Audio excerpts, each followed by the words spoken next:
Today I'll be answering the question, are there any treatments available against the Omicron variant?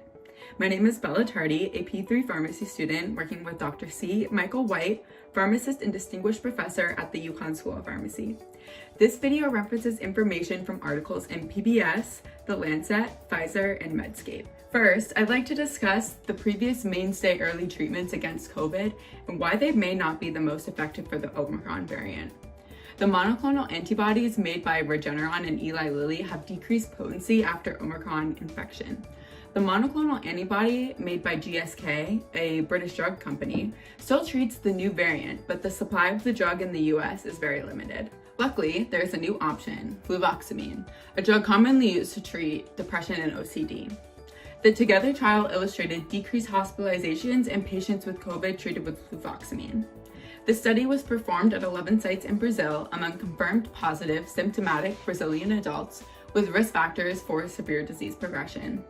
Participants were randomly assigned to receive either fluvoxamine, 100 milligrams twice daily for 10 days, or placebo.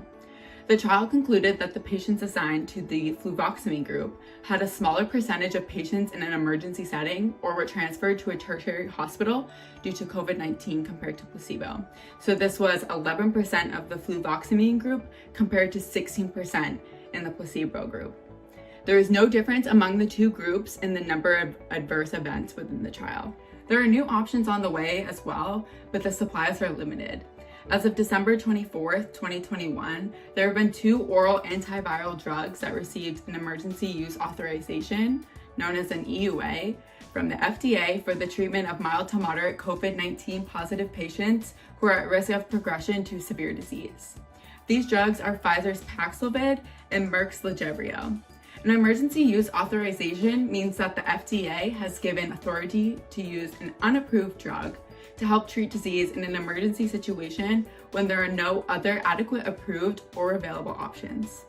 These drugs had to meet certain criteria in order to receive this EUA from the FDA. Paxlovid and Lagevrio are protease inhibitors, meaning that they inhibit important enzymes needed for viral replication. Both of these drugs reduce hospitalizations due to COVID-related complications compared to a placebo. The Pfizer antiviral reduces hospitalization of death by almost 90%. So why are these drugs a big step for the COVID pandemic? These medications are taken orally, so individuals can take them at home during the early stages of infection.